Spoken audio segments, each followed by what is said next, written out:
Is the regular Suzuki Jimny too lightweight and too capable off-road for you? Well, here's an inferior version you might like to check out.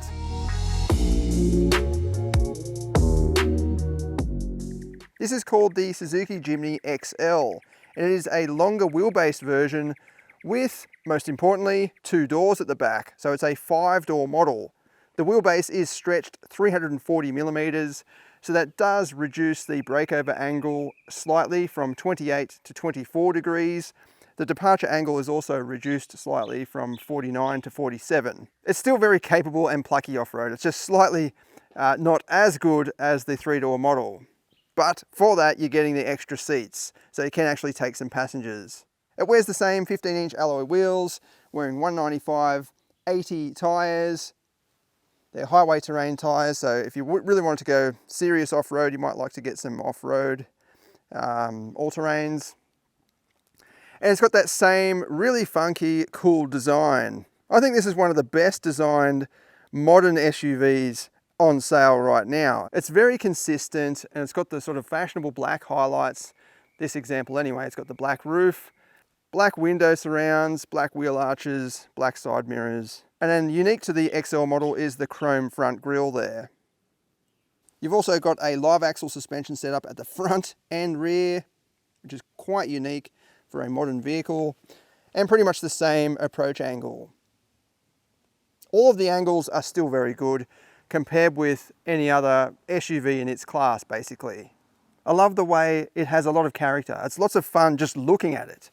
And then inside, it's full of character as well. You've got this rugged dashboard with a passenger side handle, and then these exposed hex bolts, mechanical looking climate vents there, and reasonable practicality. You do have some storage, but they probably could have done a bit better, maybe with a center armrest there with a box inside. It is surprisingly spacious in here though. Like, look at the headroom, my head's nowhere near that. And it doesn't feel like I'm cramped in here. It's probably got a bit to do with that dashboard.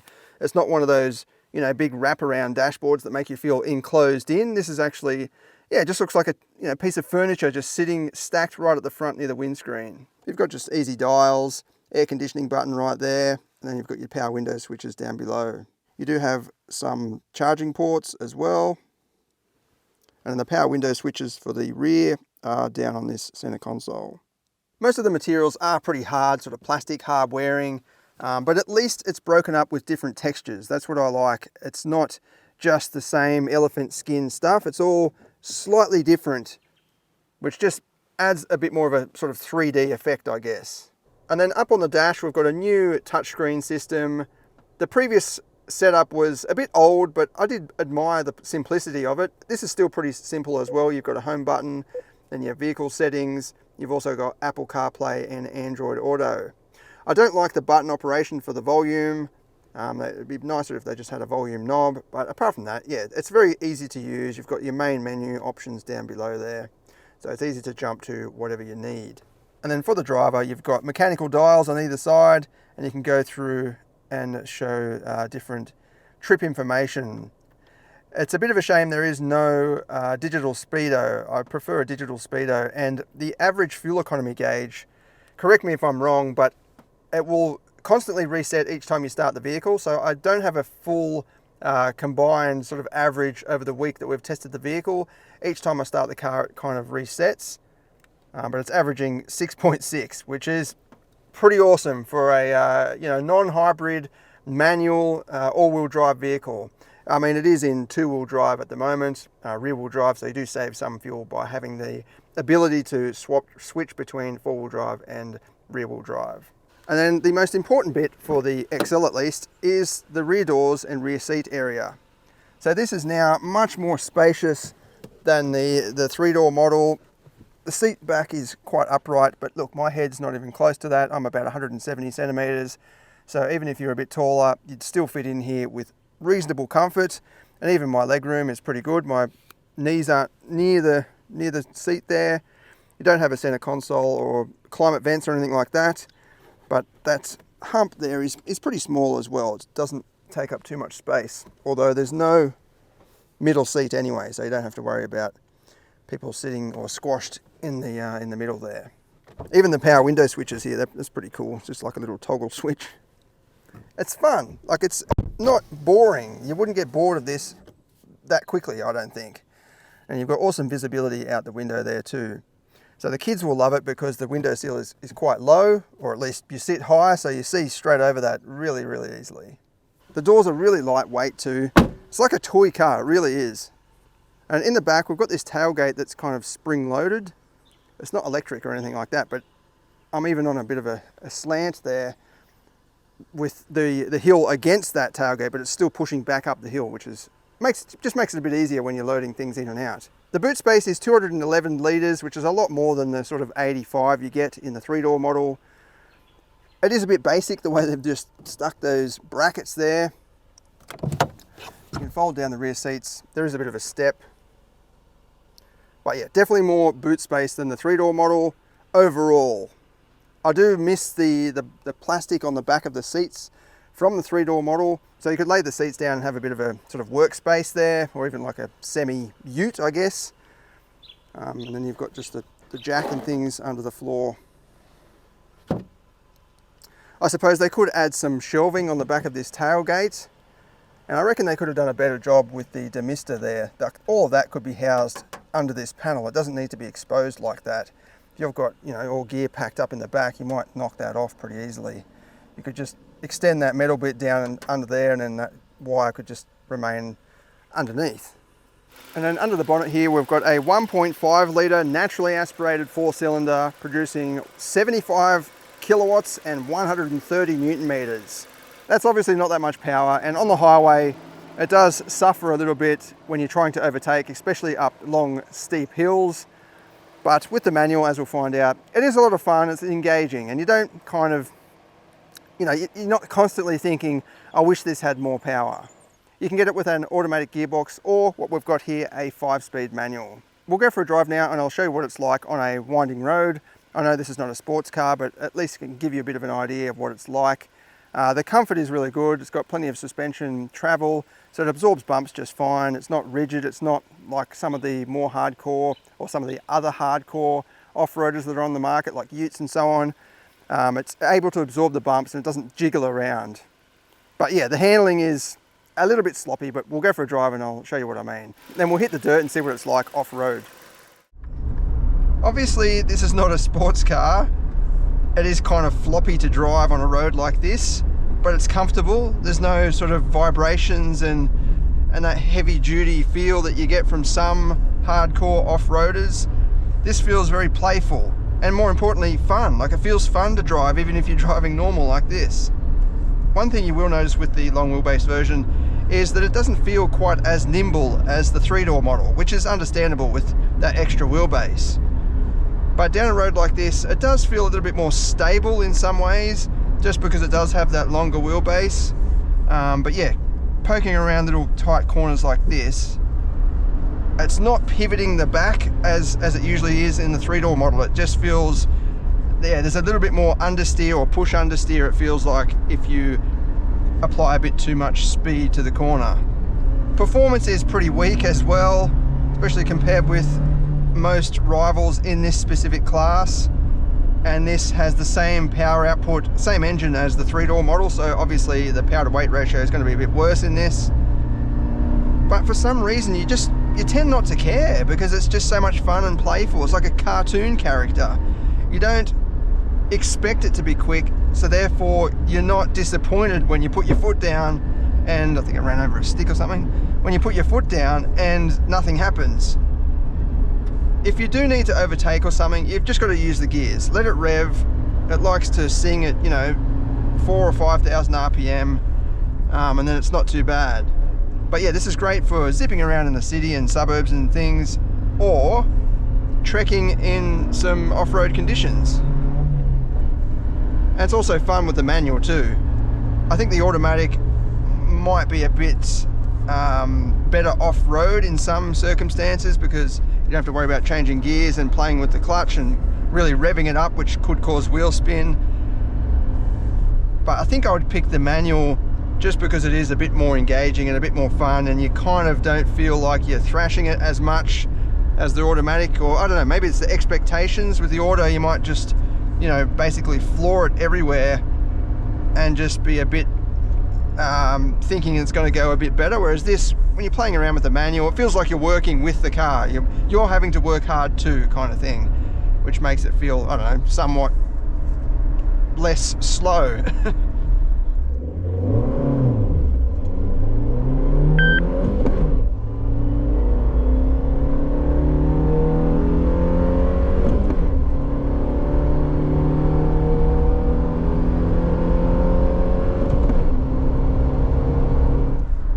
But yeah, so turning into these corners, I can feel a little bit of understeer, sorry. The tyres feel like they're kind of folding, but I've checked the tyre pressures, they're fine. It just doesn't have that turn in of the 3-door model. But again, sporty driving is not this vehicle's forte. It's not what this car was built for, so I wouldn't expect anything different. It's just an observation compared with the 3-door model. So if you're going up a hill like this and you really need to overtake or something, I'm going to go back to second gear, 50 kilometers an hour, floor it, let it rev right out. And yeah, it does pick up okay once you're revving it nice and high. The 1.4 litre turbo engine would be interesting in this, but I think it might throw out the balance a bit because the handling, the narrow tyres and things, it might become a bit too quick, and it would throw out the balance, I reckon. But still, it'd be an interesting conversion if someone did it aftermarket. Great visibility outside here. I can see everything, including out the back. Tall windows, very flat.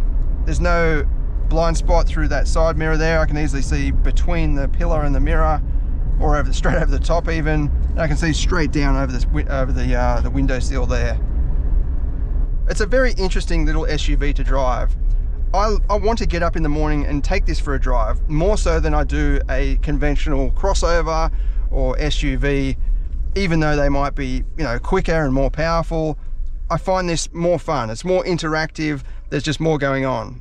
On the highway, yeah, it does require quite a few revs to keep up to speed. So I'm 3,500 RPM now at 110 or a bit over 110. If you want to go up to 120, yeah, you're over 3,500 RPM, so it is singing quite a bit. Apart from the engine noise as it sings along at this speed, it's pretty comfortable. The ride is decent. It's not jiggling about like a ute. It doesn't have leaf springs. It's got coil springs, so that's good. In some ways, it depends on what you're after, but I think it's good. It's comfortable. I would happily take this for a big drive, but I could see how it would start to get tiring after a long distance at 110. Onto the dirt, and we're starting with a corrugated dirt road here, and it's handling quite well. It's not skipping across the top of the bumps. I've still got steering control. Yeah, it feels pretty nice, and it's quite comfortable too. It's not jiggling about. There's not even any real rattles or anything. I've got a bit of gear in the back, but yeah, it's all quite nice. Okay, we're at our usual little test loop here. So down here where there's a little jump, we can test out the suspension, and then some mud or a little mud pit over the other side, and a bog hole, and then we'll come back around here and there's a bit of a steep section, and then through this little bog hole here. None of this is too serious. I think the Jimny will handle this without any trouble whatsoever, but I think it's a good sort of benchmark. If you can get around here pretty easily, then that's a good start. We'll put it into 4-wheel drive, so to do that you just push down and move it back one, and you've got a little symbol on the dashboard there. 4-wheel drive. You can't drive it on tarmac in all-wheel drive. It does not have a center differential, but I mean, you can if you want to, but you might break something. Yeah, that handled pretty good. A bit of a crash, a bit of a noise, but it didn't continue to bounce. That's not too bad. Got some little potholes here. They're pretty deep, especially for these little wheels, but no scraping of anything underneath there at all. But yeah, Suzuki does say it's got like a limited slip diff type of function or mechanism. Basically, it's a brake type traction control system. So, if one wheel's spinning, it'll give the brakes to that wheel, which will say, okay, the power will go to this wheel then. So it's not really a limited slip diff, but I mean, there's no center diff, so it's not that, but it does give you some sort of distribution system. So this puddle is getting a bit shallow these days. We haven't had much rain for a little bit, but it's still just as deep in terms of the wheel tracks. And yeah, no problem at all getting through that. I guess having such a small track, it means you can get through little bits and pieces without having to go into the tracks, if that makes sense. Like you can keep one wheel out of a track, which can be good. It just means it's more agile off the road. You can kind of go, you've got many different routes to take, in other words. You don't have to go in one set track. Like right now I could be up on the grass here and driving along the grass section, whereas a bigger vehicle, you know, if there was bush along the side, you wouldn't be able to do that. But because this is so narrow, yeah, you've got just more flexibility. But down here we've got a bit of a steep incline. It might not look that steep on camera, it never does, but it's pretty steep. It's not wet today, so it's not going to be a challenge really. But these little wheels will fall into the little potholes. I mean, they're quite big potholes.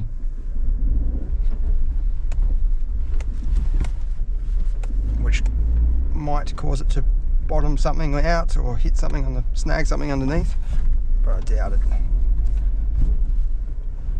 Actually, I might just put it into low range just to make it even easier. Push it down and then the traction automatically turns off and we've got low range. It just gives us a bit more torque. Obviously it's a bit slower, but it is a bit more, you've got to be a bit more careful with a manual, whereas an automatic I find it's a little bit easier. So with something like this little Jimny that's got pretty short gearing, I think the automatic would be easier to drive off-road. I don't know if they'd be more capable or not, but just easier. You don't have to worry about trying to manage the clutch as you're going. Obviously you can use second gear as well if you don't want first. So we'll go back down, test out the hill descent control. And even just turning around, you know, if you're in a big Land Cruiser or Nissan Patrol, it's going to be a bit more challenging just to turn around. Whereas this, if you get up to the end of a circuit or the end of a track that's, you know, the dead end or something, then you can just turn around in this pretty easily. So we'll hit this button down here and we'll get the little symbol on the dashboard. Although I'm still in low range, well, you can hear it working and the stability is flashing there. That's feet completely off the pedals and it is applying the brakes while maintaining stability, but it is in low range still, and I am in first gear, so it's already going to be slowing the vehicle as it is. But yeah, you can see that flickering away to make sure we get down nice and safe. And when you're finished, you can just apply power and away you go.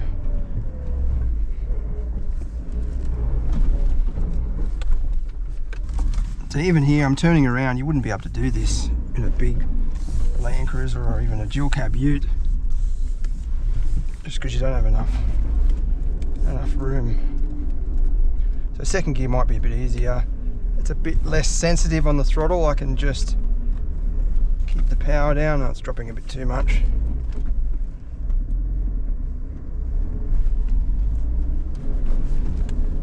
It's doing it easily though. It's not even a challenge at all.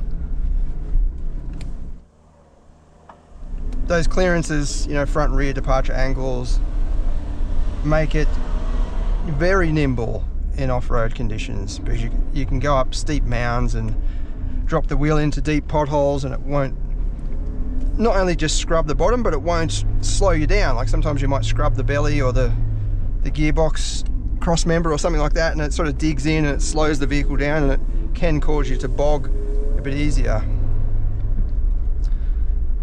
I'll take it out of low range now, just stop for that. Now we're back in four-wheel drive. I'll leave the traction turned off. We'll hit this mud bog hole down here.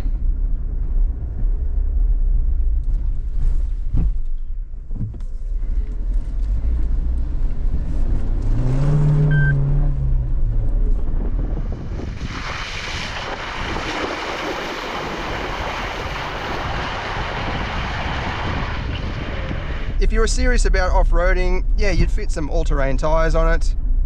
I saw one comment saying that it's pretty hard to find all-terrain tyres in this size, but it would definitely help off-road even more. But even so, like, it can pull through slippery conditions, partly because it's so light. Okay, so it's not sinking down so much. Let's see if it scrapes out the differential.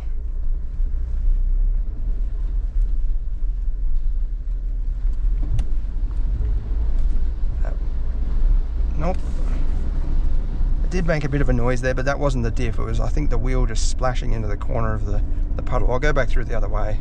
That sun's right in our face too. Okay, back this way. I'll try and be quiet.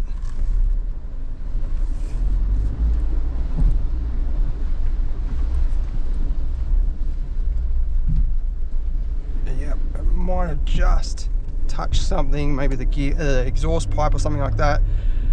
But I was going a bit faster than I usually do.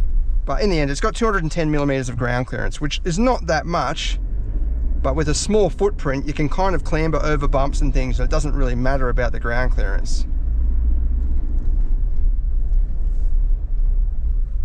See, along here, I could go through a number of different tracks. But I'm just going straight through the guts, just because why not? You can use the hill descent control in high range. You don't have to be in low range, but it does mean first gear is going to, it's going to be up against the clutch if you go too slow. Yeah, it's going a bit faster this time. Just hit the brakes and slow down a bit. It still rolls a bit quicker. Yeah, I would suggest if you're using hill descent control, or you're in a scenario where you need hill descent control, probably don't need it on that little hill, but something much steeper, then yeah, whack it into low range. There we have it, the Suzuki Jimny XL. Very capable off-road. In fact, it's probably the most capable off-road vehicle in its class. If you are serious about, or super serious about off-roading, the 3-door is probably a bit better for you because you've got that better breakover angle, so you can clamber over logs and rocks and things with less likelihood of it scraping the middle or scraping the belly. The XL is still a lot of fun to drive. It has all the character of the 3-door. It's just a bit more practical, more boot space, easier access to that rear row of seats. In terms of the downsides, look, it's not as safe as some of the other crossover style SUVs in this class. Just in terms of stability and so on as well, it's only got narrow tyres on it. It does feel a little bit flimsy on the road, if that's important to you, but for that you're getting excellent off-road performance. So it just depends. If you are going to go off-road, then yeah, this is something that you should consider. But if you're not ever going to go off-road, or you're just going to go on a dirt road or something like that, some of the crossovers and things might be more suitable for you. As for the price, $34,000, it is starting to get up there, but I think in relation to the market standards at the moment, it's still a cheap vehicle. It's not overly expensive. Like, you pretty much need to spend 40 grand these days just to get into any car. You're getting a lot in terms of off-road capability. You've got a nice touchscreen, 4 seats, decent sized boot. But yeah, again, it comes back to if you're going to go off-road. If you're not going to go off-road, then some of the crossover style models will be a bit more comfortable, a bit better handling, especially in the wet. This thing doesn't handle the best in the wet. It's only got narrow tires and it's so light, so it skips along water and things, aquaplanes a little bit. But in terms of fun and driving character, this thing is an absolute ball. I love it. We'll have our full written review on the website soon, and you can check out our 0 to 100 video, which is already up. Thanks for watching.